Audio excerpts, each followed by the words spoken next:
কে? প্রতিশোধ নেব, প্রতিশোধ।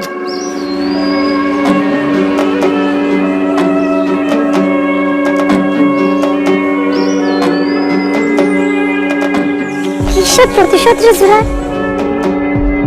তুমি আমাকে পুকুরের পানির মধ্যে ধাক্কা দিয়ে ফালা দিছিলে কিসের জন্য? সেজন্য প্রতিশোধ নেওয়ার জন্য তুই চাকুর হাতে দাঁড়াইছো? হ্যাঁ, সেটা তো দেখবে বাচ্চাও। কেন সাংরা? শুধুমাত্র ওই পুকুরে ধাক্কা দিয়ে ফালার দায় তুই দেখতেছু? আমি যে তোর জীবন বাঁচালাম সেটা কিছু মনে হচ্ছে না? আমার সবকিছু মনে হচ্ছে, সেজন্যই আমি প্রতিশোধ দেব। তো প্রতিশোধ নেওয়ার জন্য তুই আমাকে খুন করবো? তোর কি মনে হয় খুন করে তুই পার পেয়ে যাবো? আমি তো পার পাওয়ার জন্য আসি নাই। তাহলে পরে কিসের জন্য চাকু নিয়ে আমার সামনে এসে খাড়াইছু?